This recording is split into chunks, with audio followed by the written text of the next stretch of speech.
Say, have I ever shared with you, I have the most fun job in the entire world following this guy, Mark Linton, all around Elkhart County and beyond. Mark, this is a blast, and we've got quite a feature here for the folks at home today, don't we? Yes, we do, and this is a repeat visit. We were here last weekend, and there was so much landscaping we couldn't fit it all on the same show, so wanted to feature three island beds that are here in the front yard, and then also like to take a peek in the back. This home has a beautiful view of St. Joe River. Man, I tell you what, that view back there is phenomenal. What we're doing is creating, again, an extension of what we did last week in the formal landscape design, and you talked about the beds, Mark, and really these three beds you put together complement the last week's show perfectly. Well, thank you. You're going to see a repeat of the ground cover here, low maintenance stone ground cover that looks like fresh bark for the next 20 plus years. We've got low maintenance brick edging, and Craig, we are sitting underneath a beautiful Crimson King maple that our company planted over 25 years ago. Isn't that something? Part of the original landscape here. That is way cool. And you know, you would think that that's an oddity, that it doesn't happen very often, but the more I hang with you, the more I realize you're going back to properties not only 2 times, sometimes even 3 times. Absolutely. Different owners and yes, the whole bit. Yes, and I am a tree hugger, and we want to keep this tree. I don't mind it either. It's beautiful. What else here, Mark? Well, we have shaded conditions here, and so we planted some of our shade-loving hydrangeas here, which will continue to bloom with both pink and blue colored flowers. They're going to get to be about 3 or 4 feet in height and about the same in width. We also planted some perennial flowers here. We just get a little splash of color starting to appear with the black-eyed Susans, and we've got these large boulders, which make a really nice statement out here towards the street. And the crayon is compliments of one of the daughters of the homeowner that we'll be talking to later on. They've got the cutest little girls here. That's great. They're having fun. And so we've got another tree that was part of the original landscape here. This is a beautiful royalty flowering crabtree with the burgundy colored leaves, and we've limbed that up so you can still see the house behind it. Planted some shade-loving hostas there at the base and a cluster of boxwoods. And we also did our lighting, and we've got spotlights highlighting the base of the trees, and this property looks amazing in the evening. Yeah, definitely. So you've got the lighting going for you, you've got the water features that we talked about last week, you've got the beautiful displays here. There are 3 all told here in the front yard, and here's the 3rd one. Each bed is a totally different freeform shape. Again, they do complement each other, but a little different arrangement. We planted these beautiful gold thread cypress, very soft to the touch. I love the combination of the chartreuse green and the golds here. And then also a grouping of hydrangeas, and just starting to get some real beautiful color on those. I don't think there's anything more beautiful than a hydrangea flower here. And these will continue to bloom throughout the summertime and into the fall. Isn't that something? I love that color too. That's beautiful. And you can actually adjust the color, can't you, Absolutely. by the way that you feed it? Just by changing the soil conditions, whether you put aluminum sulfate in there or acid fertilizer, you can make them go from pink to blue or any color in between. That is fun. way cool. It's very cool. Yeah. What else here, Mark? Well, I'd like to head around the side of the house and eventually to the backyard and share with the viewers out there what we did. All right, let's go. Well, Mark, you know, you talk a lot of times about homes that are on either a lake or a river where they have 2 front yards. This is kind of like one of those, isn't it? Oh my goodness, if I had to pick sides, I'd pick this side here. Yeah, you've done a great job in the backyard of the home that we're creating a formal landscape design. And tell us a little bit about this open area here that you've created. We had a couple of challenges. The way that it was laid out before, this was a grassy area, and it was actually difficult to get a lawnmower up these steps and that, and so we wanted to put it totally in plantings.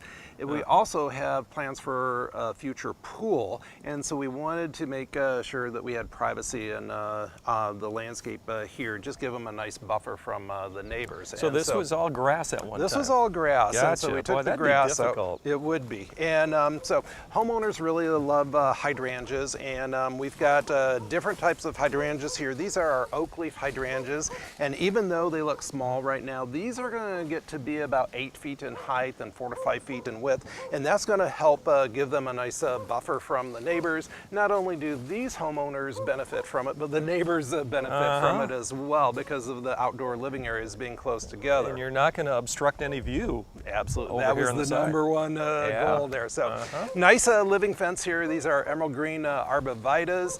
They're going to grow together, make a nice screen. They're in the evergreen family, so they give 12 months worth of protection. Well, you got a beautiful walkway going on here, and then on the other side, kind of a little bit of a duplication, but yet different plantings. Yeah, so we did a continuation of the garden path. We've got the steps that lead up here, and it directs the homeowners and guests around the house. We had some daylilies in the original landscape. We repurposed them, transplanted them, and so we'll have some seasonal color here. And Craig, we've got a window which is really quite low here, and it's from the lower level, and I wanted to make sure that could enjoy the view. I think their dog enjoys the view. I think so. And these Andor junipers won't get any taller than about a foot in height. And so when you're inside there looking out, you'll still be able to appreciate that awesome view. Yeah, you can't cover that view up. That is $1 million view. Accenting the corner here, this is one of our hybrid blue spruce. It's a columnar blue spruce, so it's like a blue spruce tree on a diet. This only gets to be 4 to 5 feet in width, and that's with 0 pruning, but it's going to get 10, 12 feet in height, so it's going to accent the corner. Nice splash of blue color. Fits perfectly here in the boulder retaining wall. And we've got a continuation of our brick edging. And then, of course, every home has what I call the necessary evils. We've got utilities and air conditioners and that. And so we planted some taller plantings to help hide and screen them. This happens to be a Diablo 9-bark, burgundy leaves, pink flowers in the springtime. I love this next to the blue spruce. It's just a beautiful color combination. Yeah, the color certainly comes into effect here, but also the way that your eye perceives everything. There's dimension here, isn't there? Absolutely. Yeah. Very cool. Around the corner here, we've got a nice feature window. It's a big window, and with the arch at the top there, we wanted to play off of that theme, and this happens to be one of our specialty boxwoods that we've trained into a fan shape. And so you see a repeat of that arch window down below here. This is nice because it'll never grow any taller than the base of the window, and then we are framing each side of this window with these fine line buckthorns. And these only get to be about 2 feet in width, but eventually they're going to get 7, 8 feet in height. They'll bloom with little pink bell-shaped flowers in the springtime. Well, I like what you've done here, but what I really am attracted to, Mark, is the river. Me too. Let's go down there. What do you say? Let's go.